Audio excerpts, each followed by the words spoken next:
Nikwara Mugi pakru tero kama na inyo kumketera Mugi TV ka indi nyasaye yuen wachope sa dek makuru wangisi weche mose bedo ka temore pacho ka ntire moko mose pogore wabro mi mbaka no bang daka moko matin bange tu wabro gomba ka gi Honorable David Ochieng men jaod bura ma Ugenya kendo jatend party ma iluongo ni MDG wadhi wuoyo kode wach mar chik mar omenda ni gik mose bedo ka temore pacho ka wuoyo ma jatend piny Kenya no wuoyo jalupne bende no wuoyo wantire ka gi Wilson Ochuka Jakaboch Kobita mano dala ma Homa Bay kaka jaloko marwa anto kaka pile nyinga Trevor Ombija jandingo panga jonyakach dendo numbija taya nyakwar guok kocha pesa magi weche manyien ma wan go.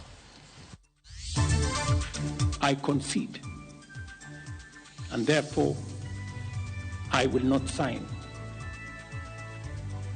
the 2024 finance bill. Jatend piny Kenya William Ruto go bade piny ma owito oko paro mar chik omenda ma higa ni ma jo Kenya mathoth osebedo ka kwedo. No state of emergency has been declared and there is no national disaster. This is unacceptable, as indeed it is unconstitutional. Doho chungo kwayo mar piny owacho mar nywando jolweny kod obila e kedo kod ng'anyo mar rowere osebedo ka bago e pacho kae. Nan gi machines ariyo wang materials mek jiteo dhi stock mana an gote bendo dhi. By hii asubuhi wa leo tulikuwa tumehesabu watu zaidi ya 30 ambao wameaga dunia. Ji madirom 30 yangi ni nyowito ngimagi e ng'anyo manyoro e bombe mopogore opogore ka meche moko bende ohinyore e seche ma jo ohala mathoth bende kwano lal mane giyudo odiochieng' manyoro.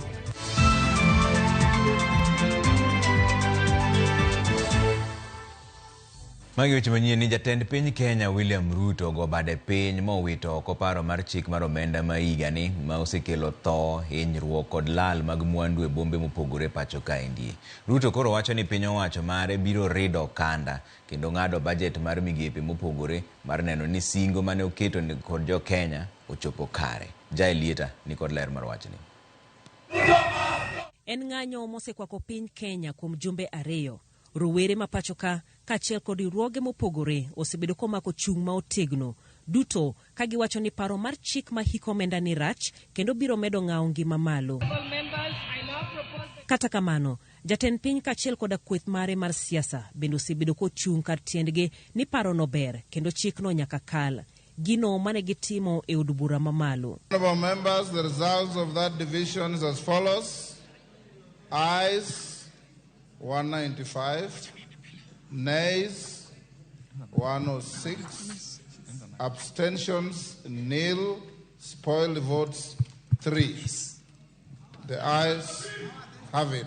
Tich ariyo tarik 25 dwe mar auchiel higani, kata kamano ne obedo mar historia, ka rowere ne owuok mar kwedo paro mar chik kendo nomuomo nyaka od bura mamalo. Ng'anyo mane okelo thoe ma nyaka sani nyalo chopo ji 30 ka miche moko oweka ohinyore, johala mathoth bende kwano lal. Mae, jatend piny Kenya koro wacho ni osunde mar mondo olok pache kendo go bade piny. I concede and therefore I will not sign the 2024 finance bill, and it shall subsequently be withdrawn, and I have agreed with these members that becomes our collective position. Lendo mabende jopiny mang'eny no orwako e bombe ma opogore. To the unrest ya Gen Zs, I think the president ameamua tu ku reduce the tension among us, but it's not a solution. Nirito mondo wadonj kama koro nyaka jitoe kore ki idogi iwechuo koki mondo gino doge parliament. Jatelo yenyo wagi kanyo wane monego beni wagolo tax to ka wane mwase wacho ni gino rach gino nego bed ni wito kata ni duoke parliament nikech parliament kumoduoke ni magi kamutingo andhoke moko manogonwa ni I say yes. Kata kamano Ruto bende wacho ni dok ni chien dhi biro kod rido okanda e migepe duto mag piny owacho mare kochakore kod apise. I am directing for immediate further austerity measures to reduce expenditure, starting with the office of the president, the entire presidency, and extending to the entire executive arm. Bende Ruto okwayo doho od bura counties mapacho kae ni nyaka koro duok piny budget magi ma hiko omenda 224 kod 225 mar neno ni chenro mag sirikal ok ong'ukni.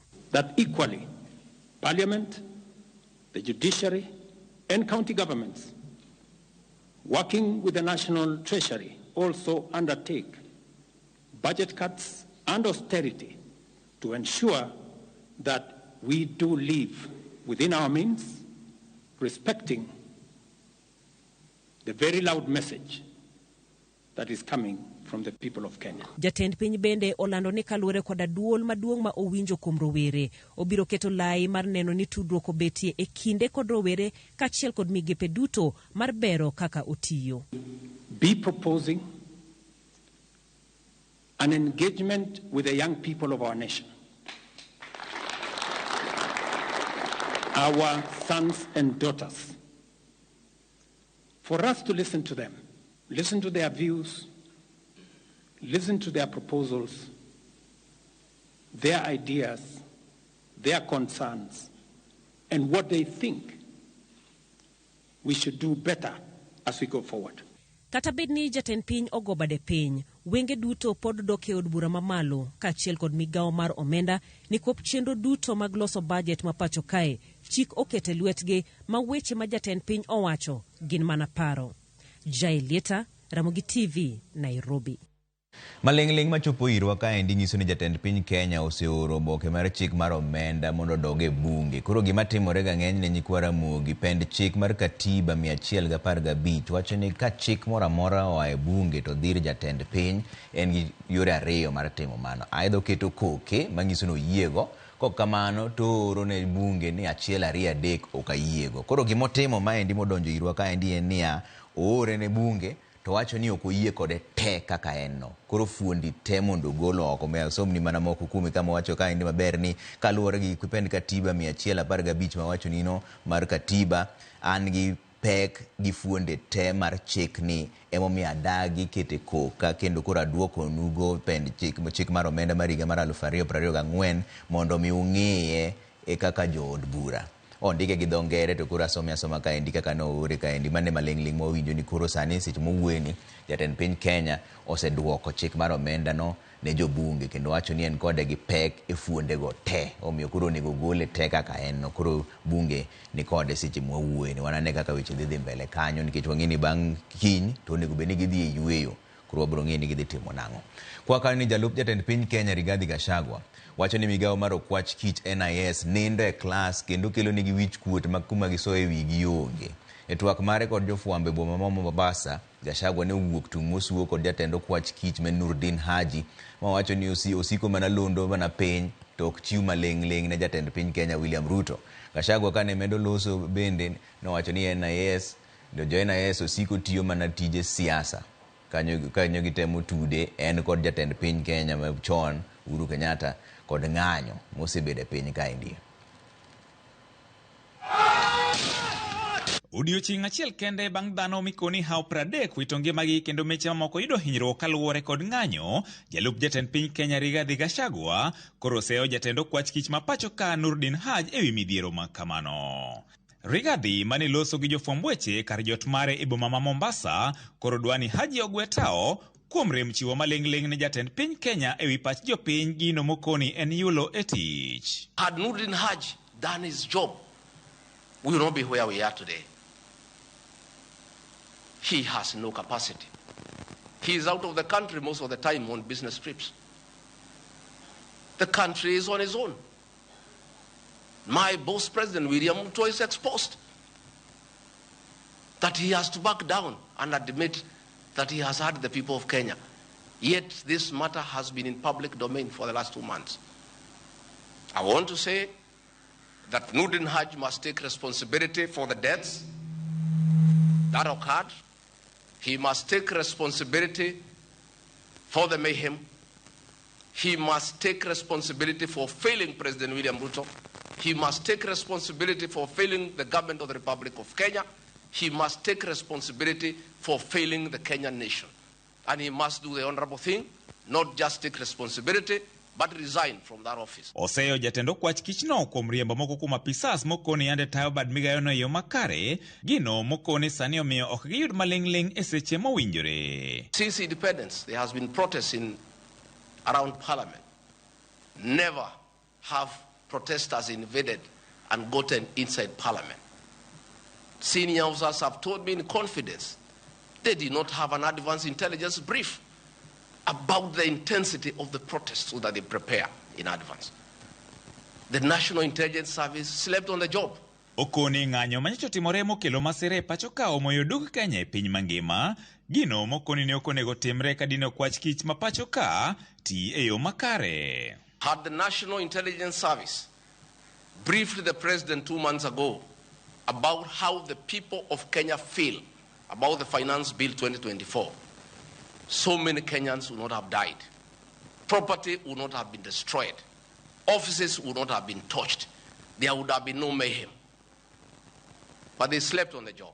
It had to take people to die, property to be destroyed, protests across the country for the president to know the truth of what the people of Kenya feel.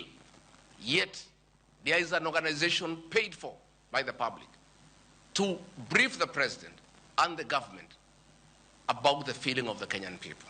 Iseche gogogo, Oseyo jatendo kwach kichno kuom temo tude kaachiel kod mane en jatend piny Kenya Uhuru Kenyatta gi wach nyayo tulo e yor siro rowere bago ng'anyo ma kamano. Yesterday, Nurdin Haji was trying to put up a team together to craft lies and propaganda and attribute the chaos that were in the country to leaders, I included, former President Uhuru Kenyatta and others. Yet it is very clear, and the president has admitted, that these protests were caused by the anger of the people of Kenya and their refusal of Finance Bill 2024. I want to call on the National Intelligence Service not to take us back to the dark old days of the Nyayo era, where you create propaganda and schemes to undermine leaders and those you don't agree with. Jatelo no ne ogoyo bade piny kendo ywak ne rowere pacho ka mondo mi ochung ng'anyo ma gichano dhi godo nyime e odiochieng' makiny. Okwayo rowerego mondo mi ochung chenro makare mabiro miyo gitwag achiel kachiel gi jatend piny mar chwalo ng'ur ma gin godo. Please, I beseech you as your father, now that the president has given in and accepted to go with the wishes of the Kenyan people, please, my sons and daughters, I plead with you to save lives, to save bloodshed, to save loss of property and lives. My sons, my daughters, please make an announcement this evening and call off the protest. And then we can begin the process of truthful engagement with the Kenyan people. Okonigi kore kaka piny owacho mar siro anyuola mag jogo mane owito ngimagi kaachiel kod mago mapod nie ute thieth. All these things happen because of government failure. It should never happen. Let us see how to compensate those families, those who are dead. We help those who are in hospital with bills, and we help to bury them. George Aoko, Ramogi TV, Mombasa. Kwa kanyo ni doho koro ochungo chenro mar golo jolweny ma pacho kaendi mar jiwo arita kaluwore kod ng'anyo mosebedo ka dhi mbele. Maendi luwore kod riwruok mar Okinde LSK manochwalo burano e doho. Maendi timore kinde ma od bura mamalo to ne opuodho kwayo mar piny owacho madwaro ni jolweny oti kod obila e gayo ng'anyo. Gino mane okwedi kod riwruok mar Azimio kuom koso luwo chik. Jafwambo maro mar siasa Chris Owino nigi ler mar wachni. Jatend piny William Ruto kod piny owacho mar Kenya Kwanza ne oyudore e bugo machielo mar chik bang' doho mamalo yie kod kwayo mar riwruok mar Okinde LSK mar wito oko chenro mar tero jolweny mag KDF e moko kuom gwenge ma pacho kae mar rito kwe kaluwore gi ng'anyo mar kwedo paro mar chik mar omenda mar 2024. E ng'eto mare, jal buche mar doho mamalo Lilian Mugambi oyie kod kwayo mar LSK mar chungo chenro makamano nyaka tiek winjo bura makamano. LSK odonyo ne jatend migawo mar jolweny Aden Duale kod od bura mamalo kuom puodho paro mar tero jolweny mar rito kwe e moko kuom gwenge ma pacho kae ataro mar chik. E twak mare kod jofwamb weche, jakom LSK Faith Odhiambo wacho ni jatend migawo mar jolweny nyalo mana oro jolweny e rito kwe e gwenge ma pacho kae e kinde mag midhiero mapek kata state of emergency. Article 23, subsection 3B of the Constitution, that has been cited by the CS Defense in his Gazette notice, allows the KDF to be deployed to assist other authorities in cases of emergency or national disaster. No state of emergency has been declared, and there is no national disaster. Chenro mar od bura matero jolweny konyo obila e rito kwe gwenge ma pacho kae bende otimore ataro mar chik kalure kod Faith Odhiambo. Faith medo lero ni paro makamano bende nyaka puodh kod kuku maduong' mar jolweny gino mane okotimore. The other shortcomings of the deployment is that there is nothing to show that it has been approved by the Defense Council as required by Section 20, subsection 1, GA of the Kenya Defense Forces Act. Chenro makamano bende ne okwed kod riwruok mar Azimio mane oseo jatend piny William Ruto kuom tiyo piny Kenya kod agoko kendo rem luwo chik. He has gone further to declare martial law and in the process deployed the military and therefore war against his own citizens. This is unacceptable, as indeed it is unconstitutional. You know, it's ironical to take the Kenya police to Haiti to go and restore peace in Haiti, and at the same time you are deploying military to restore peace in Kenya. Mabiro bang' jo od bura puodho parono okinyi makawuono e chenro mane opong' kod ywaro kod adhong' e kind jo od bura mag Kenya Kwanza kod Azimio. I was at the National Assembly this morning, of which there was no proper communication about the sitting, and I want to remind the Speaker, Moses Wetangula, that some few years ago, you were in the same space where the opposition leaders are seated. Ni nyoro jolweny nyo ogoloko.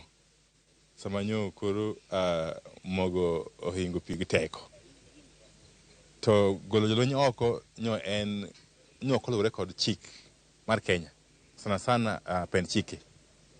Madwaro no kapok jolweny ogolo oko mondo orakre kod raia to nyaka od bura mamalo kata bunge puodho. Koro kane gifwenyo kamano miyo ne giringo mondo gikel twak e od bura kawuono kiny mondo migi thuolo kata teko mar dhi mbele gima gitimono. To ono wacho mana ni gima kare. Omiyo ne wapingo motegno wachno nikech sani gima timore Kenya kaendi en jong'anyo dhi mbele gi ng'anyo e yo mamuol mok dwar mondo oketie jolweny kata matin. Polis oromo tiyo tijno. Wachore ni kata kwan jo od bura madwarore e puodho chenro makamano ne onge e od bura. Twak makamano wachore ne okawo thuolo mar dakika 30 kende kendo jo od bura ne okomi thuolo malong'o mar twak ewi paro makamano.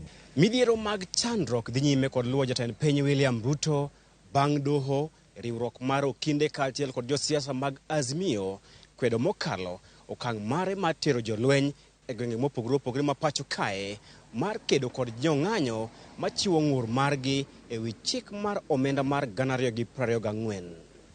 Chris Owino, Ramogi TV, Nairobi. Maheo ji 30 owito ngimagi kaluwore gi ng'anyo mane obagi odiochieng' manyoro e pacho kaendi. Bende ji makwan gi pok oyangi oyudo hinyruok mopogore opogore. Kar thieth ma Kenyatta ne oyudo jong'anyo 165 kama ji 32 osetimnegi bero, mamoko 23 to pod rito bero. Kaka Judith Omondi lero, kar thieth ma Kenyatta koro kwayo sir mar remo kowuok kuom jopiny mondo kony jotuogo, mamoko ne oyudo hinyruok mar risasi kod tear gas. Silence for those that have fallen over the Seche 24 bang' ng'anyo manyo kelo hinyruok kod tho mar were pachoka, riwruoge ma opogore makedo ne ratiro mag oganda yango kendo manyo kwan mar anyuola ma jogegi olal, otho kendo yudo hinyruok. Kaluwore gi riwruok mar Kenya Human Rights Commission, mahao ji 30 oseyang ne wito ngimagi kaluwore gi ng'anyo go. Watu zaidi ya 100 hawako mahospitalini kadhaa Nairobi wakitibiwa kwa sababu ya risasi. Na so far by hii asubuhi wa leo tulikuwa tumehesabu watu zaidi ya 30 ambao wameaga dunia. Hayo mauaji lazima kuwe na kitu inaitwa political responsibility na kitu inaitwa criminal responsibility. Elimbe mane watime kar thieth maduong' ma Kenyatta, laktar ma ochung' ne bero e kar thieth no Dr. Benjamin Wabwire oyango ni maromo ji 165 Ochwali kar thieth maduong' ni chakre nyoro, kama ji 32 osetimnegi bero, ka ji 23 to rito mondo timnegi bero. Ji 72 oseyudo thieth kendo dok pacho. Midhiro magingo en mar remo ne jotuo. We did mobilize our blood transfusion unit to cater for the emergencies. But if there are donors out there, I would really appeal to them to help us with donations. Some patients will need repeat surgeries, particularly maybe those with who have things like fractures and the rest. E counties moko kaka Kisumu, rawera matin ma jahiga 29 ne owito ngimane, ji 7 ne oyudo hinyruok ma opogore. Achiel kuomwa miluongo ni Ben Scott sani koro nindo e mochari ka. Scott Adkins. Scott onindo ka time nene pok oromo. Sechege mag nindo ne podi. Scott onindo nikech finance bill. We are even ready to die even now. Kapo ne ma e gima Ruto nochikowa ko wuondo wa no bro off life standard marwa karo nyiso no bro negowa. It's okay. Mombasa bende anyuola mar rawera ma jahigni 20 yuago ratich nyathigi ma pod ne en japuonjre e mbalariany ma Meru. Alipigwa na tia gas hapa Mwembe tayari Mombasa. Mimi kitu naomba tu ni justice kwa mtoto wangu kijana. Sababu ndio mtoto pekee, ndio kijana pekee yake kwangu, ni watoto wawili na ndio first born. Na in fact alikuwa huku akija kuchukua fees ndio alikuwa amekuja Mombasa. E kaunti ma Nakuru, rawera mani kod ng'ol bende owito ngimane bango e risasi iye tiende kod wiye. Hasa alitoka kwenda kutafuta mandugu zake tukule pamoja lunch. Kufika moja wakatuonyesha mtoto ndio huyu. Amepigwa risasi ya kichwa, ya shingo, ya mguu na ya mbafu. Sasa hata kumoja wanatukataza tusiinue hiyo nguo tumwangalie. Mimi naambia mimi ndaangalia vizuri nijue kama na mtoto wangu, ndajua acha kama mnanificha. Counties mamoko kaka Homa Bay, rowere oyudo hinyruok ma opogore tima okwed kod jotelo mag counties go. Homa Bay ka wan gi nyithindo 8, jomoko higni 20, onge ng'ama chopo higni 30, gin ka gi bunde, moro bunde ogo tiende moturo, moro bunde ogo goke, moro wiye, moro iye. Wawuoro ni to joma nodhi adhi ng'anyo mamuol ang'o migone gi bunde. Kaluwore gi jatend piny Kenya William Ruto e twak mare ma kawuono, rowere 6 kende ma osewito ngimagi kendo timo mos ne anyuolagi. Judith Omondi, Ramogi TV. Ng'at achiel nowito ngimane e kinde mane jong'anyo omonjo kar timo ohala ma Sunbeam e boma ma Nairobi ka ji 2 noyudo hinyruok e kinde mane johala temo rito mwandu maggi. Ohala mathoth noyudo lal ma nengone pok ong'ere ka koro gikwayo jatend piny Kenya William Ruto mondo owit oko paro mar chik mar omenda ma osekelo ng'anyo kod kethruok mag mwandu e pacho kae. Lydia Okeyo nigi ler mar wachno. En ng'anyo makoro kelo midhiero kod lal ne johala e chuny boma ma Nairobi. Lal makoro loluoro kuom moko kuom johalago ma pod oloro kuondegi mag ohala. E kar timo ohala ma Sunbeam ma iuso e lewni, jal moro nowito ngimane e kinde ywaruok mano obedo e kind jong'anyo kod weg ohala mane temo chiwo arita ne mwandugi ka ji 2 noyudo hinyruok. Mano owang'o i jong'anyo mano ochotia omach e kar timo ohalano kendo owang'o mwandu duto pep. Walikuwa wanajaribu kuavoid kusivunjwe. So mawe zilikuwa zinarushwa kutoka juu. With my colleagues, yes, some of them who walikuwa huko ndani to disperse au mavijana. So venye walirusha mawe ikagonga mmoja wao hapa chini. Ikamgonga kichwa akapass. So venye waliona walidedi, that was the end of everything. Wakafanya nini? Wakawasha moto. Kaka nangi machines ariyo wang, materials mekji teodhi. Stock manan ngote bendo dhi. Kar ohala ma Uganda House man kod apise kod kuonde uso lewni manengogi ni malo nowang' mana kod ndalo 2 kende to iyawe bang' ka noduse e yor lony manyasani. Wachore ni odno ne omako mach bang' jolweny manochik mondo miyo konyeri arita nodonje e chuny boma kendo bayo iro malongo wang'e odno gino mawachore ni ema nochako mach makamano. Duka uso yedhe mag jamni bende noyaki kendo mwandu mathoth bende nolal go. My plea to us all is to just be humane in everything we do. I think damage of this type, in as much as it sends perhaps a message, there are livelihoods here. There's several of us here. I have about 25 employees. Kuonde ohala mag uso chiemo kama oting'o kar ohala ma KFC kod otende mamoko bende noyudo lal ka jokanyo noting'o mwandu duto ma olalgo koda ka sufrieche mag tedo, kombe, mesa, nyaka kijikni. Kaka ne wane iye ka nikech luoro mano makoa. Nuopo mana ka kiyo osego ji donjo. Koro gima ne watemo prevent gi mondo wamigi chiemo mane watedo mondo gidhi, lakini ne ginyisowa ni gino gidwa chiemo, gin gidwaro simbe, gidwaro mashinde. Walibeba hadi barista machine, the big one, that is the most expensive in our hotel. We have actually operated for less than a year, and actually we had to take the loan so that we can manage to put it up, but unfortunately the loan was not even repaid. So the loss is unrecoverable. We are even wondering where we can start. E moko kuom kuonde ohala go, rawere mane ng'anyo go notemo yiro mwandu manengo gi ni malo, kama oting'o picha mar wang' degi mag kano omenda, kama kuom jotije ne omasimbe gi mag ong'we yamo. Sieti walikuwa wanabeba ati vitu hivi, they were carrying something that is important. Kumaanisha ni watoto wamesoma, wanajua kamera iko mahali fulani, they take that camera, then wanajua ofisi iko na kitu fulani, so they wanabeba something that is important. Kama ni fridge, wanainamisha fridge, wanabeba the nini, iyo gas ya fridge. Giseo bila kuom remchi warita moromo ne mwandu gi kagi kwa jong'anyo mondo keth mwandu e kinde magi ng'anyo. Hakuna askari alipatikana hii town, hakuna mtu alikuja kutu rescue, walibeba everything, hakuna kitu walibakisha hapa. Jotije mane wayude kuonde timo ohala onyiso midhiero margi ayate kinde matije noke pachoka kendo chumi bende yulo. Onge gima wanyalo timo, wan gi midhiero sana sani tich waonge go. Fakeka ok wan very chwa kata ka wuon hotel ni boduoko tijni e wang'e nikech pesa mobotiyo godo mondo mi oduok tijni e wang'e is a lot of money ma ok wan very chwa ka onyalo manage that. Kethruok mar mwandu makamagi bende notimo e dukni madongo kata supermarkets machalo Naivas kod Carrefour manyaka sani podolor.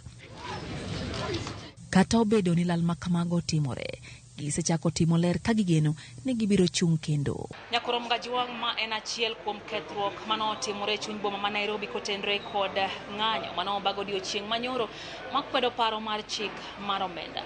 Glese Motore, ute momuki, kuonde mag timo ohala bende koro ok inyal bedoe kaka jang'iewo kata mana jauso. Nyakorom Gajwang', ywak maduong' margi en gi kwa jatend piny Kenya William Ruto winje ywak oganda jo Kenya mondo mi ogeng' kethruok makamagi e kinde mabiro. Lydia Okeyo, Ramogi TV, Nairobi. Mwandu mathoth mapok oyang nengo ne okethore odiochieng' manyoro e counties mopogore pacho kaendi e kinde ng'anyo mar kwedo paro mar chik mar omenda ma higani. Weg mwandu koro ywago lal magiyudo. Millicent Adhiambo miyo ler mar wachni. E kaunti ma Kisumu, achiel kuom duka maduong' mar dusruok mong'ere kaka Wineka Salon Spa and Barber Shop ne omonji ma oyak mwandu duto mane nitie iye e kinde ng'anyo manyoro.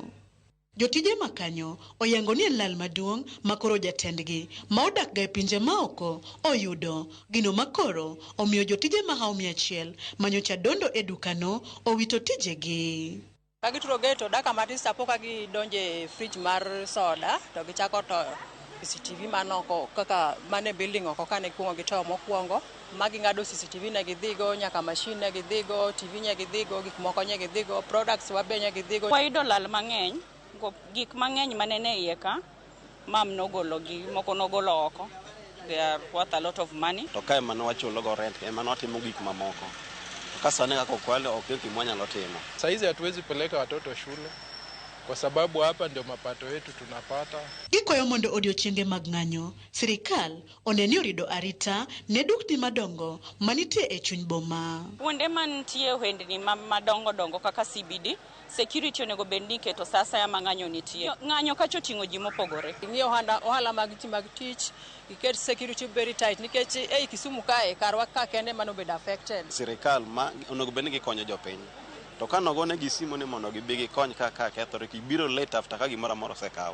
E kaunti ma Kiambu e boma ma Thika, Jong'anyo ne omonjo kar gedo mar ute manengo gi yot mag piny owacho maromo dhoudi 975 kendo yako masinde kaachiel kod gige gedo mathoth manengo gi pok oyangi, ka bende chiel mageng'o kar gedo no ne omuki molwar oweyo kanyo kachalo pap. Midusa mar gedo mochung' ne chenro mar gedo makanyo oyango ni okang' makamano chuno mondo koro gichungi tich gedo kanyo kuom kinde mokalo dwe achiel ka girito mar nyiewo gige gedo mamoko.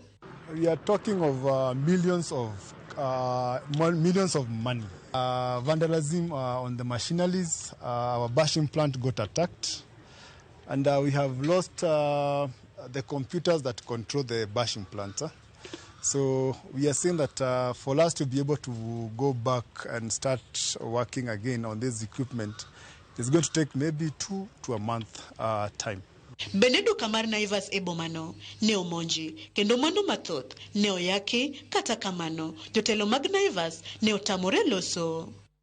Eboma ma Naivasha e kaunti ma Nakuru mayo jopiny 100 ne ondhi kod obila kotenore kod okang' mane gikawo mar wang'o apis mar jaod bura makono Jane Kihara kod monj mar duka mar Naivas mane oyake mwandu manengo gi odhuro, gino mane omiyo Naivas ochungo jotije mahew 100. When it comes to now destroying properties kuingia Naivas, that is now where we draw the line. Kwa sababu Naivas imeemploy watu wengi sana, so many youth. Masira makamano bende ne oweyo kama gawa maongere kaka EPCO ne owang', gino mabende ne oweyo apise mag KRA kod NHIF yudo kethruok mokalo. The first thing ilikuwa kuharibu reception, then my office hapo wakachoma paka viti, everything, laptop, whatever, table, desk. Komanda marobila Naivasha Stephen Kirui oyango ne jogo mane ondhi ibiro chwalo e nyim doho, bende osingo mar neno ni arita ojiw motegno kinde ng'anyo e alworano kaka yorno mar rito mwandu jopiny. We want to arrange them to be charged in court for, of course, various crime committed within the town. County ma Eldoret, od math maongere kaka Timber Exo ne yudo lal modhuro bang' jong'anyo ne monjo kar tongona no moya kwa muna mathoth manengo gi odhawo, gino ma oduoko od math no e lum. Millicent Adhiambo, Ramogi TV.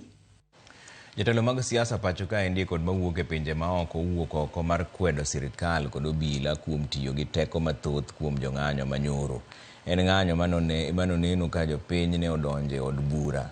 Magi gin jopiny mane jatend piny oluongo ni jonjore e twak mar odhiambo manyoro. Maendi en gino manowang'o i jotelo mapacho kaendi ka gisundo jatend piny Kenya mondo kik ket koke e paro mar chik mar omenda masani koro nosekwedono. Cleophas Oluoch ni kod ler mar wachni. Bang' ng'anyo mapek manotimore odiochieng' manyoro kod twak mar jatend piny Kenya William Ruto, jotelo mag siasa kod riwruoge wuok oko mar kwedo gigo mane otimore nyoro e kinde ng'anyo mar kwedo paro mar chik omenda maigani. Riwruok mar Azimio wuok oko mar kwedo sirkal kod obila kuom tiyo gi teko mathoth manokelo tho mag jong'anyo, mako ji gi thuon kod duoko paro mar chik omenda no e od bura. So the whole thing really depends on William Ruto. Let him climb down and do the necessary thing. The only criminal acts are by Ruto himself and his regime. The only treason is by them. Because when you go against the constitution, that is treasonous. And we believe that the destruction of yesterday was arranged by supporters and people, detailed to do so by the authorities, just like those, the special squad that shot and killed and maimed our children, our brothers, our sisters. Kamachielo, jagoro maduong' mar riwruok jotije pacho kae kotu Francis Atwoli okwayo jatend piny William Ruto mondo miyo chung chenro mar goyo koke e paro mar chik omenda ma hik omenda ni. These young men have myriads of things that they are asking for. It's not only a question of finance bill. We are appealing to His Excellency the President to suspend the finance bill, ascending to the finance bill until and appoint a commission of inquiry. Jodolo e kaunti ma Nakuru bende okwayo jatend piny Kenya William Ruto mondo mi kiket koke chik omenda maigani Negiloso kanyo ka gikwayo jatend piny mondo mi oket twak gi oganda jo Kenya mar winjore manitiere e wi chik omenda mar mondo mi okel kwe. To our president, we say this, that to avoid the impending mayhem, please listen to the voice of the people. We urge you not to assent to the contentious bill. Jagoro maduong' mar riwruok makelo kanyakla pinje duto e piny mangima Antonio Guterres oseyo tulo mane omuoche kinde ng'anyo mar jogo mane kwedo paro mar chik omenda ma higa ni e pachoka. We're obviously looking at what is going on in Nairobi and in Kenya, where Secretary General is obviously deeply concerned over the reported violence that we've seen connected with these protests and these street demonstrations. He's very much saddened by the reports of deaths and injuries, including journalists and medical personnel. Duond bura mar Economic Freedom Fighters kata EFF mawuok e piny Afrika ma milambo oro ote margi ka giwacho kendo gikwayo jatend piny Kenya William Ruto mondo golo obila kod jolweny apeyni e kinde ma ji ng'anyo kendo twak makende obedi e kinde gi jogo mang'anyo. Dwaro makamano bende ochwal gi jakom mar riwruok mag AUC, Africa Union Commission, Musa Faki, mane okwayo oganda mapachoka mondo obed gi horuok ka okwayo jokanyo mae sirkal mondo bag twak e wi wito oko paro mar chik makelo ywaruok. Dwaro en ni jatend piny Kenya owit oko paro mar chik mar omenda kata duoke od bura. Penjo maduong' en ni sirkal biro twak gi jok mage. Kidieny mar Gen Z onge gi jotelo. Kendo katwag ni biro bedo e kind jok mage. Cleophas Oluoch, Ramogi TV, Nairobi.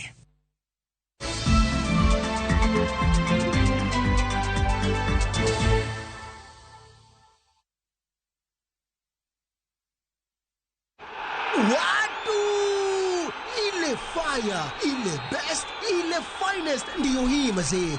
Shikisha mili na Euros with Shabiki.com.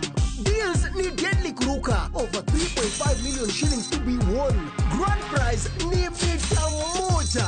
250k weekly na 50k daily in cash prizes. Kuchangamkia hizi deals, ingia Shabiki.com. Chagua games zako safi, funga multibeti at least 3 games, at least moja ikuwe ya Euros. Halafu cheza na minimum stake ya 49 bob. Shikisha mili na Euros with Shabiki.com. Not for persons under the age of 18. Authorized and regulated by BCLB license number 587.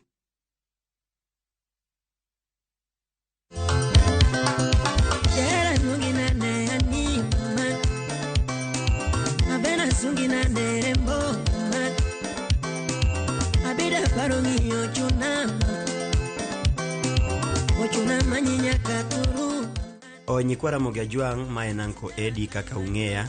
Mondo yud thuma mar nyathi nyakach kaka skiza tune mari idiyo star 860 star 416 hash.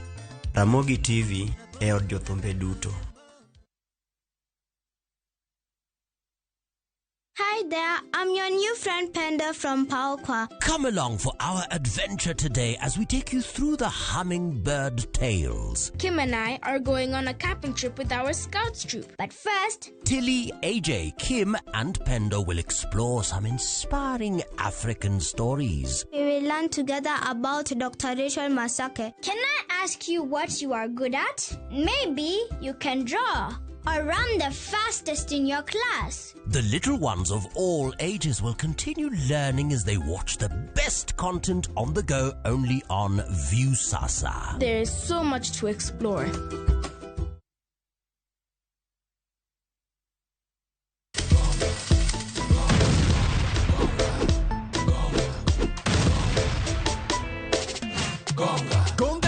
Ushinde chapa in seconds. Ni simple. Ingia gongagonga.com, register, deposit, wekelea stake yako na ugonge mamili. Game sasa iko in your hands. Cheza na pesi yako. Cash out winnings at your own time.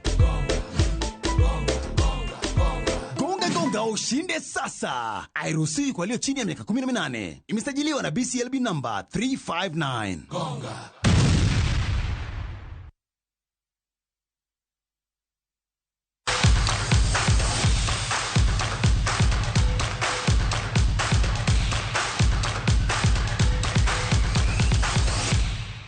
Wadwa donje buch jopiny ka wagomba ka gi Honorable David Ochieng jaod bura ma Ugenya kendo jatend MDG osechopo irwa kato kapok otimo mano wawuoyo ne weche mag tuke piyo piyo ne jakom riwruok mar joadhong' mag jok manigi ng'ol e pacho ka endi iluongo na Tieno onyiso geno mare ni tim mar Kenya dhi timo maber e tukego madhi timore Poland chakre Jumapil kane olose sama jatend migawo mar tuke Ababu Namwamba ne chiwo negi bandera mar Kenya. Atieno nowacho ni gisetimo ikruok makare ne tukego e bwo sir mar migawo mar tuke. Wach mano sir gi Ababu Namwamba.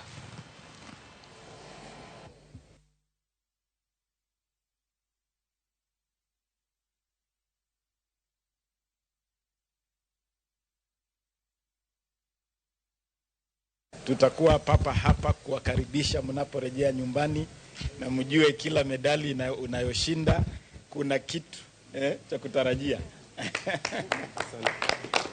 We have revised our rewards for all competitions, and those rewards cover everybody. So even for yourselves, for every victory you record, for every medal you win, we will reward you appropriately under our reward scheme. Mambo ya disability, sisi kama paraboxers tulisema tutaki kuenda kwa barabara tukibeg.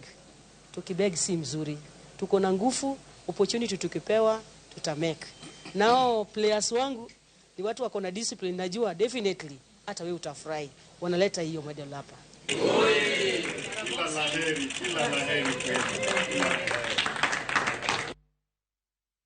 Tim mar Malkia Strikers wuok e pacho ka endi Jumamos ka dhi Philippines ne tuke mag osiep motelo ne tuke mag Olympic madwe manyien e boma ma Paris.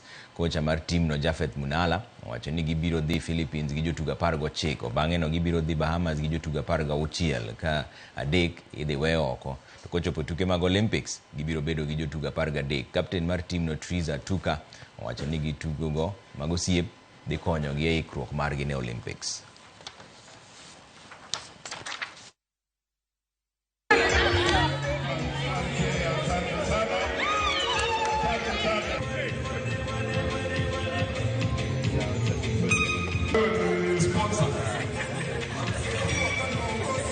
We know being the best in Africa is not good enough, so we'll be competing with the powerhouses from other continents, and we'll use that opportunity to improve our performance as individuals and also as a team. We are also representing not just Kenya but Africa, so it means we are also good, and we want to just be able to pick up from where we left. In the last Olympics, the performance wasn't bad, it was good. It was a good show, and we just want to better that performance and be able to do well.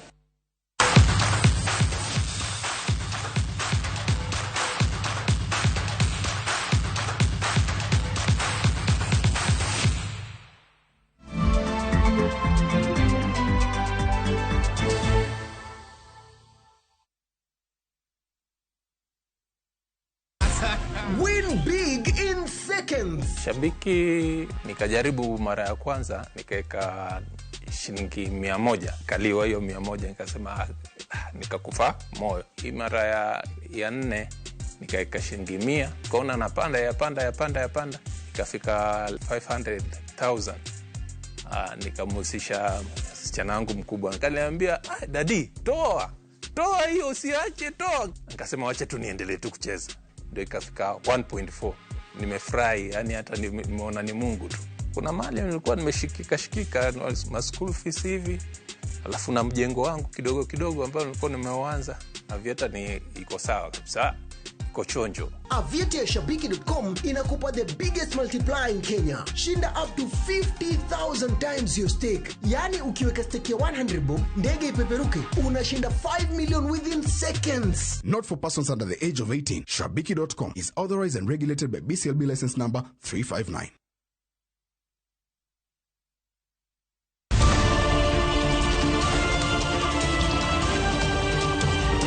Piny koru torugi mage. Weche manyien.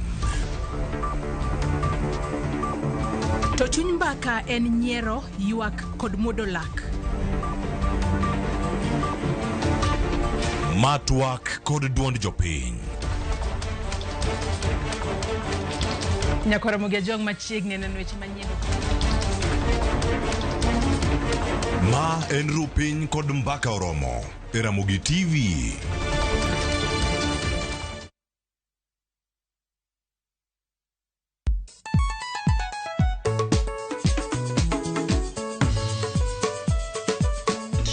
Teacher Beach kochakore sang'wen wakelo ni ngoma mobedo piny design makare.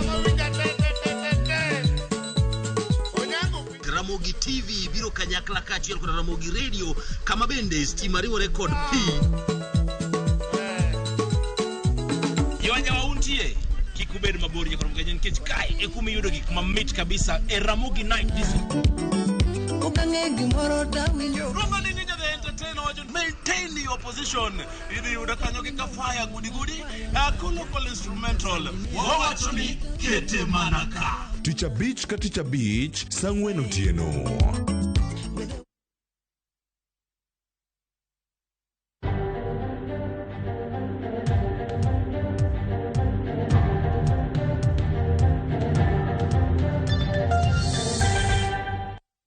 Bach kuro chakane buch jo piny ntiere ka gi Honorable David Ochieng men jaod bura ma Ugenya kendo jatend MDG kama na nyako miwa sechegi. Mheshimiwa weche osetimore mang'eny wachakane gi wach mar jatend piny Kenya wacho ni koro chik mar omenda no golo oko. Wacho ni nene nang'o kapok odonje weche moko. Ana mor kode. Gije gima nja asewuoye sani wiga beach mokalo. Ka wacho ni aben ana nikir. Ne da kabedo gi finance bill higani. Chiga mokalo jo piny noting'o ting peka yenya. Chiga mokalo jano biro keto levy mar housing nyaparo mar ute. Biro keto sheria manyien mar health. Biro keto mafuta ben no men. Biro keto sheria manyien mar NSSF. Wa tero bet mafuta malo. So an ang'eyo ni higani koro kaber. To kan waloso bill manyien ne waloso bill mamiyo japiny kwe. Biyo japiny gi nafu moro.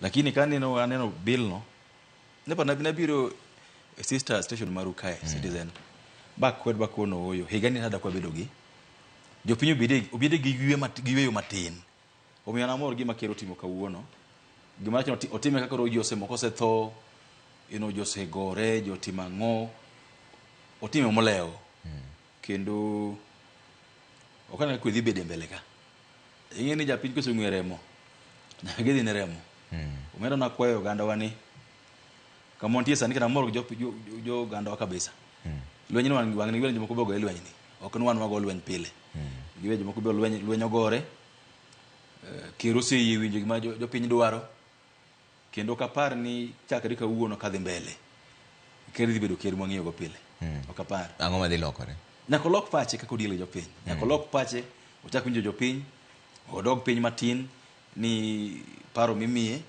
gima duong' kabisa en ni kae ng'ama winjo wach to gutino mo kawuono ne mado riembe joma miye paro muchung' ni chumi te kan en kawuono ta riembo jatelo muchung' ni finance minister ma finance ariembo PS ariembo nyaka gimiluongo ni economic advisors moting'o ndigi nika nyaka dhi dala kech gine magi chopo kama chopeni ariembo jogo te then koro wachak keto joma nyino nyalo konya gi paro mabeyo ma kaka jopiny dwaro. Gachagua to wacho ni jomonego riembi Nurdin Haji jatend okwach kich nikech noko nyiso jatend piny Kenya ni gini ji ok dwar kendo gini dhi kethore. To kana gini waka machielo gini akum advisors ma economic advisors joma miyo jiwo ker paro weche mar uchumi mokelo gigi. Nyalo ba higa mokalo kaka tax mar gari ni. Higa mokalo bene nitie to nokwen kikele. Koro gikasa ni kikele sani. Ana paro joma nyaka dhi mokwongo gini joma telo uchumi ma Kenya kae. Kachakre gi minister mar finance kabiro nyaka piny joma jiwo ker paro nikech gima Gachagua wacho ten reactionary nikech ne bedni wakelo bill maber ma finance ni da kubede dwaro ni mondo jena hizo chiw paro mar ni gini ber so gino krach koro joma nokoso moko kabisa gin joma no o mislead ker niso ker ni o mai kaka ber dwaro me kaka watim to gima ben gino to ber jopiny ok dwa jopiny se kwer kabisa no gidwa gino okawuono ok nyoro ok wigario mokalo chakre bill no bed published kan jine no ka committee mar sipa ma kuma no kuria the around to onge kamoro mara na japiny moro wacho bill ni ber kamoro mora ne kwer kan gidhi Molo gidhi Mombasa gidhi Kisumu gibiro Nairobi ka gibedo Molo Mombasa road ka gibiro ngiso gi paro onge ng'at manojo kwacho mbele ni ber omiyo we didn't need NIS mondo nyiswa ni gini rach jopiny nosechiwo pach nochiwo pach ke TV lela kakele ng'ato winjo kara ne winjo mane ma ng'ato dwaro mondo winjo mondo yakong'e ni gini rach. To koro ma nyiso nang'o ne kuom jood bura manogo ayie mogo ni yes, nikech ji wacho ni koro ka jood bura nyalo go yes ma gini kadhi koka koro ker duog wacho ni gini rach mondo duog piny matieni kare jood bura gi gichung' e lo jopiny kose gitiyo tij ker. Ing'e maber kabisa Trevor nani Kenya Kwanza mani ing'e maber mabe ada piny ni ang'o manotimo tich ariyo mokalo noluongwa State House gokinyi kabisa saa ariyo gokinyi anayudo kan wuok tich nan gi meeting mar chama mar MDG kaka mega but tieko meeting alidho ndege mutino babiro odiano wani State House kare chare gokinyi kwa discuss bill ni okay tana chiwo pacha bakono oyo an to kane ka gini berna magol to kora koni under the go ana the kwedo bill maneno ka paro lokal kuma kabisa o uchinkara onge kodwe gini but nanyiso ker ni anaparo ni bill ni adwa we matin wa address ma jopiny dwaro bakane meeting rumo to no some statement no wate ne kwa go yes ni bill okay kuru no serious kakila ng'ato ng'eno wadhi go yes wate tan na secho pachana ka dhi go na yes kijana ase wache di ng'enyo kidi chielo kidi riyo gona ke machungi to kaka mbunge enogo bed ni ng'ato ng'iyo ni to sheria ilose nang'o to dhi konyo ng'ano to dhi hinyo ng'ano omiyo an no mara manago to changen mokalo gumyago nyoro en paro na ng'iyo ka ma jopiny wacho e gima some bill to sirikal ben sirikal di jomo believe sirikal wacha diri kata ben sirikal riambo e wangji to gi believe ma sirikal nyaka wakale omiyo ana paro ni motivere ka wuono ber moloyo nikech ineno ka jomancho go yes go imakiro ni pemo sama je ker wacho ni gino koro golo kuno koro pongi wi Trevor wach no kuyech ja ukwer ni gini udwaro koro sami gole to kendo upemo nyiso ni nitie pressure moro kum kata ubunge go bende ni nyaka ukala kata rach koro mayo migi uru moro matin ni koro kara gimoro ma opogore gi manyalore ino ka jipamo kabisa kamoro kabisa teso kawuono ka jatelo wacho ni gino bedo withdrawn to gima chaki go yes nyisi ni chaki go yes no ka chuny gi nie kanyo to in kaka ja Kenya Kwanza ang'o makoro lokore sani machalo ka gime dhi ibaro gi ker makata in iwuone wacho ni negi wacho State House kanyo ni kare ochieng ni ok ni kodwa nikeche onge gima ndikie ni sam ki join Kenya Kwanza koro pachi we oko Trevor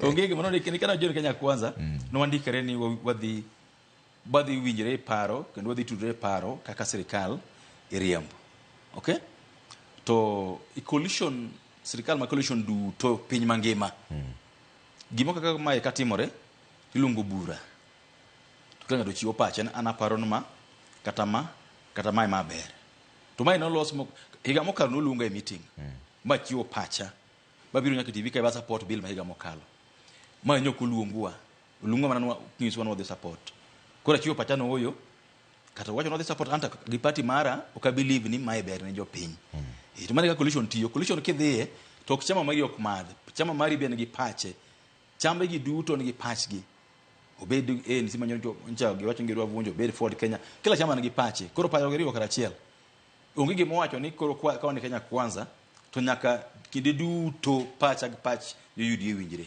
oyo ma ino ke bivunjo MDG mondo donje UDA kaka Musalia Mudavadi timo cha MDG dona ka hotel ke mabiro 2027 dona ka hotel ma Kenya mangima wa ran sirikal ma MDG dhi chung kaka jatend piny Kenya gima asomo ni ariyo maber e sirikal gi anyalo nyisi ni ber ka ng'ato loso sirikal ok ber ka donjo sirikal ke donjo sirikal ma ng'ato oseloso to samoro nitie komisi kuma cho nitie maber komisi kama ikane gik chweko komisi kamoro kama ikane koro ana paro ni gima somo kendo amoro gi bedo mare Kenya Kwanza nomiyo oliro ita kabisa wach kaka sirikal bedo ran gima ber gima rach ane pacha sana paro ni gima ber mwanyalo timo ka oganda en ni mondo walos sirikal maro ya kodonjo sirikal ngato mane gima idwa timo gi mane gima chambe mag siasa loso ne okay chama ma siasa iloso mondo olos sirikal onge chama molos mondo donjo sirikal machi join sirikal omiyo 2027 kaka MDG wadhi laro sirikal ma Kenya. Okay. To sani ko wuoyo wach mar golo jolweny. Wach ni nene nang'o no time ataro mar chik osoyo nikech nitiere jo od bura moko mawacho ni okale piyo piyo bang' ka Duale nosewacho ni koro nitiere emergency security emergency. Okale piyo ahinya kendo an aparo ni kata gibro mie kinde jo wagoye mbaka ka chiwo kinyi tayudo message e simba ni odhi e bunge kalo gino. Kora kono oyo ka unano kadhi e bunge.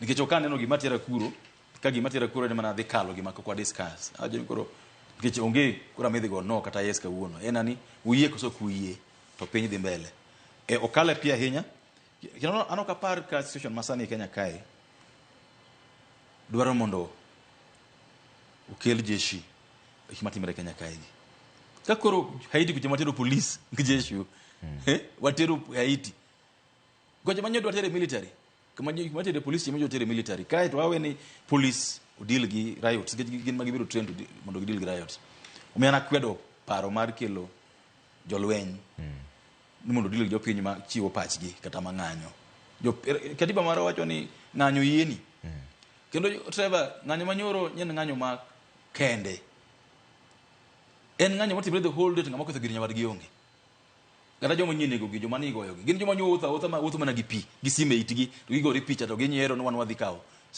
parliament. Kata manya I didn't see anybody mogo nyawargi utingo kata kidi moro onge to od bura to koro ne giketho mabe jatend piny Kenya ne luongo gi ni jomaundu de nyan kuro samanyo gi biro samanyo gi jopo nyodo ka wane restaurant kanyo kwa wasego kura to mane kit rioting kombe manya ketho gin kombe mag jopiny gin kombe gi to each one nyalo miyo ng'ato tim gimoro machanyo ni each one ma jopiny nyiso ni jotendgi okwinj pachgi to mano timre everywhere okane gima menyori luongo gi ni jomaundu kata jomotimo treason treason mane uwacho no koro odakiera ahinya koso nikech mano ketho maduong' mogik machalo ng'ama ne dwa kawo sirikal gi thuon to giwacho ni bende nitie maling' magin goro ni nitie joma miyo jogi pesa.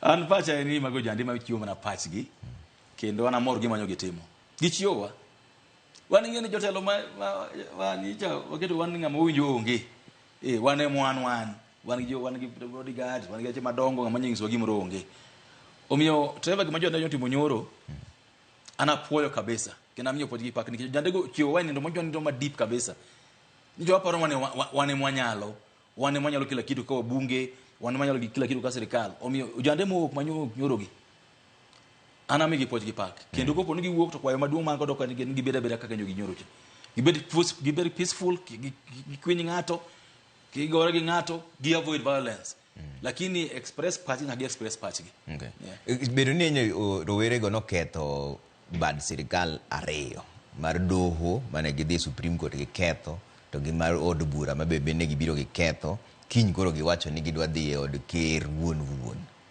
mano gidhi ahinya koso gin kare.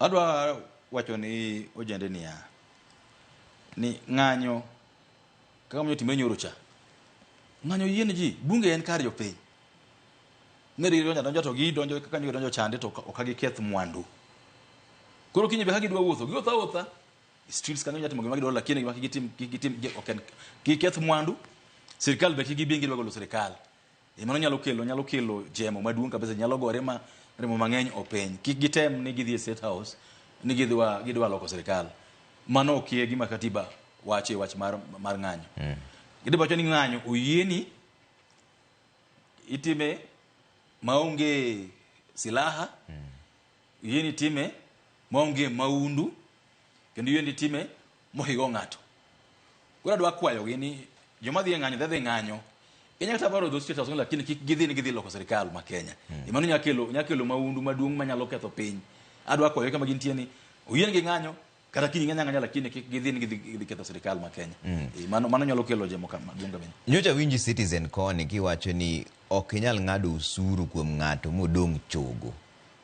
Ineno sani ni jo Kenya ng'ado usuru mokalo kiwango margi koso wanaona kare nikech jatend piny Kenya kawuono wacho ni siling 100 moro amora mwakawo siling 61 dhi e gowi pod ing'ado jo Kenya usuru mokalo kiwango koso oyo. Ing'eyo Trevor. Kada mana dhiang' kiny nyedha ahinya. To koro remi mawuok. Kik waket jo Kenya kamoro. Makoro giparo ni sirikal ochagi. Sirikal ok winjgi. Ni nyiso gin turu musip motegno piny tek. To jotendgi to wuotho gi ndeke, jotendgi chiwo milion 20 arambe, jotendgi nyiewo wuoche mag 200,000, jotendgi wuotho geche madongo dongo. To gin to nyiso gi nang'o? Itweuru musipi piny tek. An pacha en ni nyaka wane ni gima jopiny dwaro tiyogo kaka chiemo, wach sikul, wach chieth, odok piny. Odok bei gimiluongo ni cost of living odok ni japiny. Ka bei cost of living odok piny, japiny nyalo bedo matiyo ma pesa monyalo kano dong' to wa tax moro koro waran go sirikal. Lakini kwa waketo ni kila kitu ma japiny mulo na gosuru kale, japiny dhi ng'anyo mawacho ni koro waol sirikal ko bed maonge. Wena bilimu kumocho pesani higini 2-3 mabiro mbele kae kik wamed nusuru gimoro amora. Gima duong' e Kenya kae Trevor machendo makeri bendo wuoye kawuono. En mibadhi. Kancho wani State House chero mokalo. Nowacho ni nitie bilion 400 malal nikech mibadhi e KRA katu. To bill makoro kono otamre ni. Bill no pesa ma bill nyo ben golonwa. En bilion 400 no. Koro mane mayot. Donge dino buchi ma pesa lalgo. Ta ir bilion 400 no. Ka kendo kelo maduno gi jokonyo suru. Koro gima na paro makino cha se wede ng'eny en ni kawase kito sheria, kito chik. Mari reform KRA. Wamiye gino kata wani igachiel higini 2 moko kende. Wane to reforms makelo lokruok maketo gi ochopo kanye. Joma bende dwan mondo obi invest Kenya kae kaka wazunge jomo wa China mondo invest Kenya kae. Ging'iyo to Kenya usuru chal nadi. Tubo usuru michulo kuro ong'ere makela ng'ato usuru na makama koso usuru iloko pile. Ngama invest ng'iyo to kawuono ka biro invest Kenya VAT kaonen 16%. Kinyo chopo 18%. Ngama biro invest kae onge. Kawuono onge eco levy, kiny wakelo eco levy. Kawuono onge levy mar mtoka, kiny wakete. Koro ngama nyalo biro invest e environment kabala no tien kabisa. Omiyo gine lokruok maketo pile Finance Act pile. Miyo joma ng'eny madwa biro mondo invest kae ok bede. Miyo be joma invest e Kenya kae bende feel ni pesa gira gikana nikech ok invest ne sirikal, invest mondo be gimo bedo ofuko ni. Omiyo gima duong' kabisa ma wakwayo sirikal en ni wago ka wadigni matin. Ni wadwa dong ndio. Lakini anok apar Trevor ni jibro tho koko ger lam. Barabara moro. Ni jibro tho koko ger airport kamoro. Ni jibro tho kopo ni okoger meli kamoro. Wanyalo ng'iyo budget man tito wachana igani koro lamo kwager airport mora waketo pesa gik moko ma essential. Waketo pesa chieth, waketo pesa pi kama pi onge, waketo pesa education jonyuolo bed ni pesa magichulo e skunde tin kabisa. Waketo pesa university mondo nyithindo molongo university mutiyo mate jonyuol gi otimo rak mondo oyud tich nyithindo be school. Adoko ni bei masomo piny. Ja piny obede gi nafu matin. Kosebedo go jimoja kutiyo maber kendo bonyonyo matin. Kendo wakwaye tax. Lakini kibed ni higani wakwaye tax mamede, higama biro wamede, inyalo ol bi wachana wawe wa olgo. Mana gima jendisi gi wacho no. Wacho ni higni 3 mabiro gi kaber to konego med tax. To finance bill ni to biro higa ka higa. Koro otimo nang'o chik yiene mar wacho ni watiete gi finance bill machon cha. So koro kata ko biro to onge lokruok moro malich kuo. Samo wuoyo kodi ni Finance Act man Kenya kae gin 62. Gin acts mano chaklo 1963. Finance bill makoro kauno tamruok ni ok en bill manyien.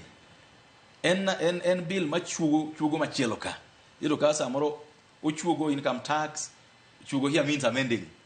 Or amend income tax, or amend some roads act, or amend some health act. Ok en gimoro makopo no kokali to pinyo chung. Oyo. Kata koro goleni pinyo kuchung nikech usuru pode de kawo gi Finance Act mosebede chakre 1963. Nitie Finance Act 63, 64 nyaka 2023. Nitie mabende acts goro mwa collect tax mwadwaro.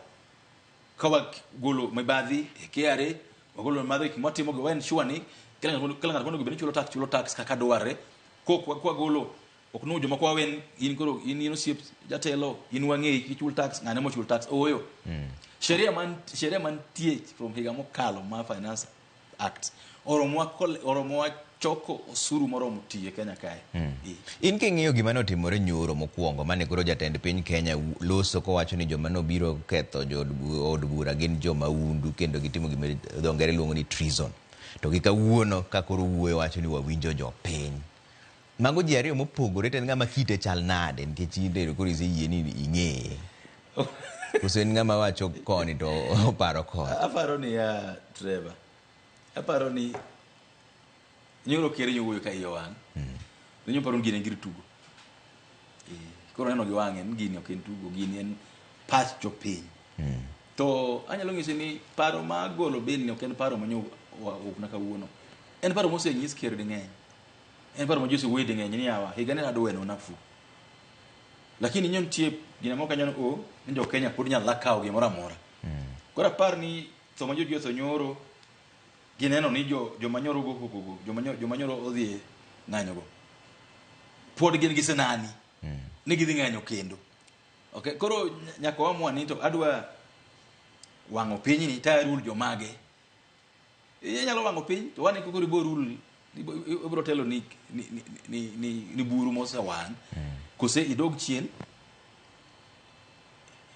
ilok pachi inendo manyalo tiyo ng'adi karachiel omiyo ka una paro kawuono reason or triumph nyoro en anger nyoro nyen ichwang ka unen paro maliw mana pacha anegi mane non timre kawuono nikoro paro mang'eny biro nyana oyo nyaka dog piny kech gima telo ma ng'arang'ada obed mbunge obed MCA obed senator watelo kwa niaba ma jopiny kaluwore gi fungu achiel fungu mokwongo mar katiba marwa jopiny nyalo decide koro kawuono kodwa president kodwa MP wadwa kawo wadi tijno wawegi yani tim nade omiyo paro mo prevail kawuono e State House e paro maber ni jopiny nyaka winj kinde duto. Nikech gimoro achiel ma bende jatend piny Kenya nowacho ni koro rowere odwa bet godo piny mondo go godo mbaka. Tang'e ni mano nowacho ni kata jo od bura bende mondo parane kaka wachno dhi bedo. Ere kaka inyalo los wachno nikech mokwongo rowere gi onge jatendgi. Ida bet piny gi ng'a. Ok inyal luongo gi te un kaka jo od bura uda timo nang'o koro. To mano bende ber ne nikech ineno Trevor. Abed ni kawuono inie mitelo ni ng'anyo ni. Ibro se luongi. Ni Trevor koro ng'isi jogi madoro ga ot. Gise ng'anyo moromo. Beri gino en gima jatend gino. Ben momiyo gino succeed. Jogo sengiso wania ni hirok magi eni yombui kai. Give TikTok, give Instagram, give Twitter, give Facebook. Engage them from that front. Hey, engage them from that front. Chakuwe kodgi e Twitter go. Chakuwe kodgi e Instagram gi TikTok go. Then you tend to give work. Mana gima gedwaro.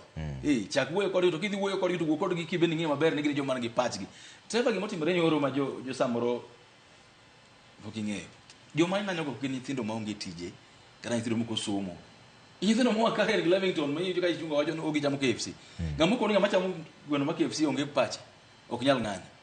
Joma nyonde sisi nyithindo moko nyithindo MPs, gin nyithindo former MPs, gin nyithindo ma jonyuol gi mheshimiwa nyogo namba ka nyoro ni nyare monyuolo won. Nyoko onda ko idhi gachi kodhi kodi town. Ung'ise no kodwa no obed ung'ere chido gi MP mora mora.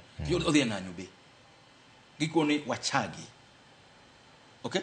Koro gima timre ni ok en gimoro ma ng'ato nyalo wacho ni ng'ato ema ogolo mondo timre. Mano paro marach. Kama paro ni conspiracy moro onti ng'ama sinikiza gini mondo gitim kamano. Will not get the solution to this problem.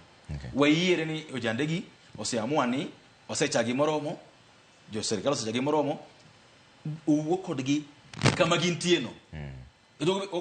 Ni neno nyo wan gi maandamano e counties badega auchiel. 37 counties out of 47 yoni maandamano an luongi dichiel kanyo. Yeah. Koro engage gik magindi giwacho ni giwoe Twitter, giwoe Facebook, in Instagram. Okay. The president has access to those platforms. Uwo kodgi. Kose uwo kodgi ncha ngato host platform maji the 1.2 million you saw. Kanye magi be engaged die. Then from there on wabro ng'eyo nto jotelo gin jomage mondo wawuo kod jotendgi koro. Lakini wawuo kodgi gi paro maliw genuinely. Kiko kod nwadwa manage gi. Nwadwa gidog chien hapana. Uwuo kodgi ni sirikal dwaro ng'eyo dwachgi mondo tim kaka gidwaro koso jowinjore ni dwachu en mae to paro nikech pesa masani nitie sirikal koso kaka sirikal chalo wanyalo chopo mae nyalo rito mane motim kik bed ni iluongo gi mondo wuondgi gibed manage nikech gima giwacho mamino kaka wono ng'eny gi pod wacho ni gima wacho no with drone giparo ni miriambo giwacho no sewoni gimoromo koro nyaka kuko ni wuoyo kod nyaka wang'e ni iwuoyo kod gadieri kik bed ng'ato wuoyo kod dwawondo gida be gima dwa dhiye nikech koro kata ka jatend piny Kenya wacho no sigole kamano chik mar katiba fuonde ma 115 wacho ni en gi yore ariyo mokwongo nyalo oro memorandum kata chik mopuodhi mondo nyisu ni fuonde 1 2 3 ok ayiego sani waneno ko oronu wach mopuodhi ni ok oyie gi fuonde go te koro udhi timo nang'o kaka jood bura nikech wang'eno nego benu chako yweyo udong gi kiny kende bose luongu ni udhi e parliament kiny koso magi utwana miriam kawuono saa 7 kendo aparo ni gima jaduong' mokwongo en ni nyaka wang luongu kata wik manyien kendo koro udhi ketho yweyo maru nyaka kethi pok to luongu pok ineno kamoro amora kod luongu gima otimre treva gino otimre kawuono godhiambo tu otimre kawuono saa 11 koro aparo ni ng'eny ji pod process ni to gini minang'o Tado maduoki kawacho ni standing orders mawa. Standing order namba 140. Ema wuoye wach ma golo chik mokelo mondo kali. Golo bill e bunge. The role of bills. Kipengele mokwongo kanya wacho ni 141 wacho ni e stage mora mar bill ng'amo kelo bill nyalo golo bill no. Okay? Koro bill ma kawuono ker awacho no golo ni ker wuono kunya golo bill of course odoke e bunge koro gima odoke bunge no pod en bill pod odoke en sheria koro nikech pod en bill pod en subject to the standing orders koro yan ki sheria masomo ang'eyo ni kulungo e bunge obed wik manyien no to jatelo mar joma ng'eny e bunge ichungwa bro kelo memorandum ma president no gi bill no tayo withdraw bill no formally wacho ni koro with this kalure gi gik makero wacho an kaka majority leader mnokelo bill ni kata chairman ma finance agomo mondo bill ni bed withdrawn to speaker yiene wacho rumo kanyo mana kamano onge complications agino ma ok ochuno kata ni jood bura koro chako go ombulu kendo ni giyie kata gidagi akina nyalo somo ni gino some achika ne an kode kamoro ka nikech mane kama ywaruok ne nitiere ni koso bin be en mana miriambo nikech ji ong'eyo ni osedhi yweyo sani seche mowuoye ni kaso be bill no koa koro ndike sani mondo mi ugole udhi gole nang'o to pod udhi goye kura koso ok ugoye kura mane gima jopiny paro achika ne kan kode kamoro kae to kapok iyude kamano be seche mapod standing order 140 wacho ni we can with the role of bills. Golo bills mokeli. Either before the commencement of business or on the order of the day for any stage of the bill being read, the member in charge of a bill may, without notice, claim to withdraw the bill. Okay. Kuro ngamano kelo bill ni kakuro kimani kuri nyalo chunga sasa ya bill no keli kakuro idhi kelix kada sani mose duoke ni ikoso ngose duoke koro ni property mar bunge kendo kosa duoke koro chinga moluongwa to gino go koro daka dek kene kata ngwen to ruma kamano owacho ni nwakalo bill ni botero ni kero duoke ni okoyie kode koro wan gi options mang'eny mar consider kose wagoli to wan war decide ni koro amna kelo bill ni ka chairman mar finance committee kura gole to speaker wacho ni the request for withdrawal is approved to sitting room kama no koro gima che bill no koro onge nyaka chi mamano wach merumo rumo kamano okay to koro kwa ng'iyo sani endi ni wacho maber ni se somo gik mang'eny kendo wacho ni dwaro ni MDG okaw telo higa mar 2027 ang'o mineno ni koro nyaka tim ne jopiny kata ka koro Nyasaye oyie ni chopo kanyo mikawo kom idwa chako gi kanye nikech gope to pod wang'eny go usuru bende je ywago Trevor fuka bedo minister kata tiyo serikal aming'a lakini anano gik mang'wen machando wa e Kenya kae makawa loko to piny weta piny mawate wahero mokwongo en mibadhi ng'ane nowachonwa ndalo cha ni piny lalo bilion 2 odiochieng' kodiochieng' goye bilion 2 gi 365 days en adi no mana trillion no just I want that exact maths ndio ni wagoye kwano sani 365 Timoni go sani calculator na kaendi 730 billion 730 billion budget ma Kenya madongrok budget masani the whole budget madongrok ma Kenya en 700 billion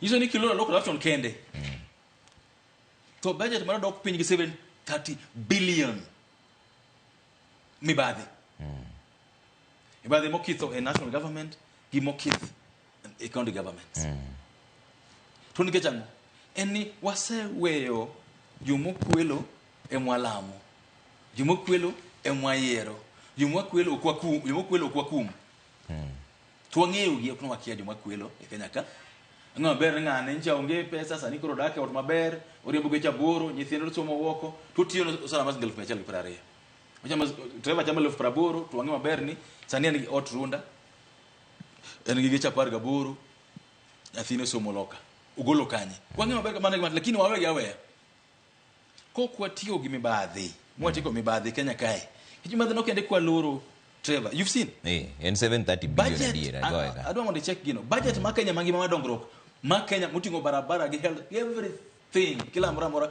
higani en billion 700 maybe dong nyaka change mar billion 30 mudong mi keto change mana kilo corruption kende mara ariyo en ukabila koro uketwa wachalo joma oran king'iyo chakre 1963 nyaka sani ni ka en jatelo kin ker kongre jodala ume keto minister to bedo PS to kido appoint CEO mar Kenya Pipeline kata mar Kenya Airways ting'iyo jodala wani kanye moko kapok ng'iyo jo Kenya ukabila ana paro ni kumochope kani kita na wat mabil kumochope ni en bad advice michiwo gijo chiemba gijo donga ich jimo believe ni gima gidwa ng'ito jatelo en gima jatelo winjo okadieri ukabila kokwa golo ukabila oken malo kende gidhi te counties mawa tidoka koro wagole ukabila wakire clanism nwana joka ng'ano watelo sani uko tieko mano to onge kuma piny dhidhi mara dek en lony kuom joma tiyo serikal Yung joka ji campaign ka William Ruto campaign joka campaign wacho ni Kenya nyaka bed kaka Singapore ano Kenya bed kaka Singapore Kenya bed kaka Malaysia ano Kenya bed kaka South Korea ga Singapore gi Malaysia ng'eny yudo independence 63 65 64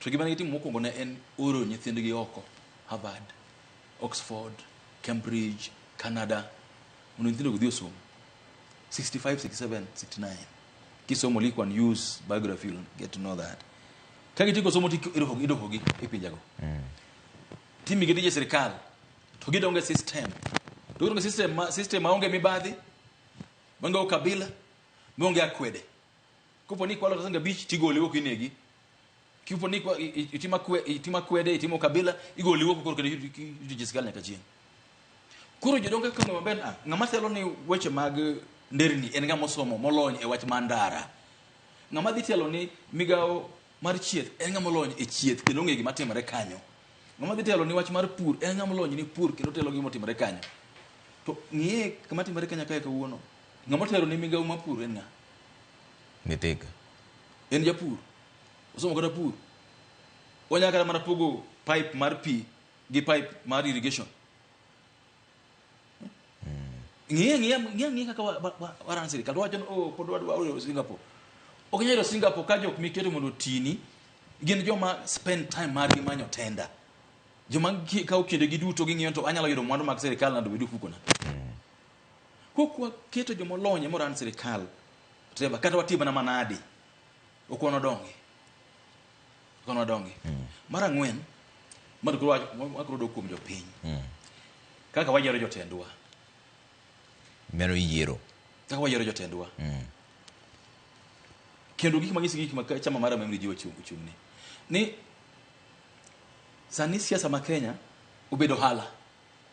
Ni Trevor keto milion 5 ko yiro to gol do milion 5 ande omed mo kapari wiye.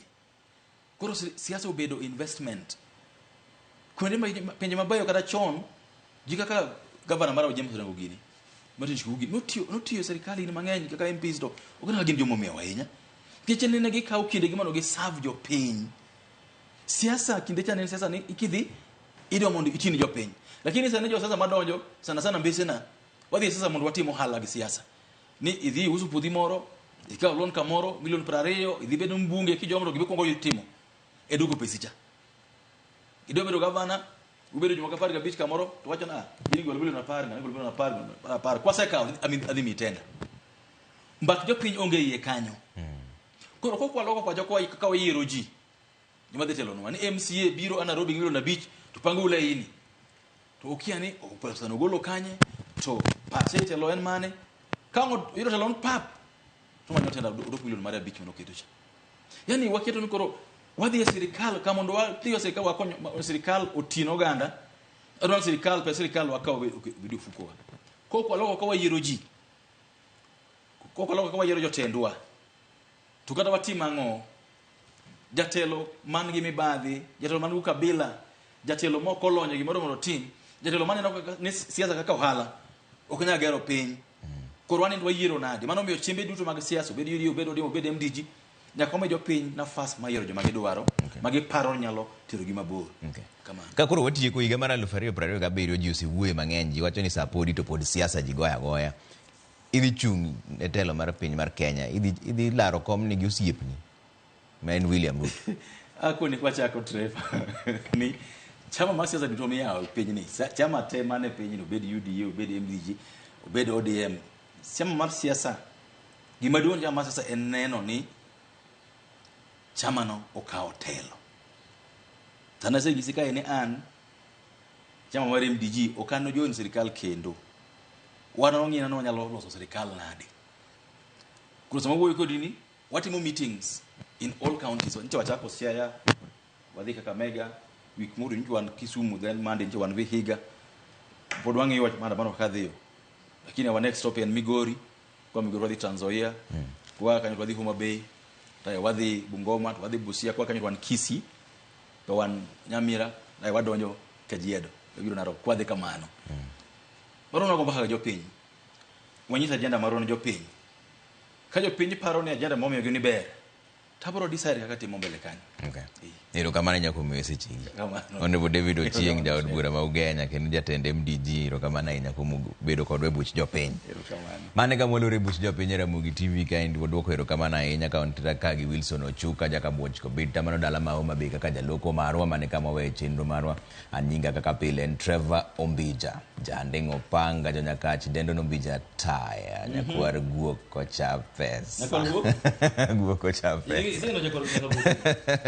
Kuarwe mene guoko cha pesa ana mana nyakwar ana unge gi pesa nyake otu wanerejo kama icha pesa ngeji mko songi jino acha en gi cha unge kwa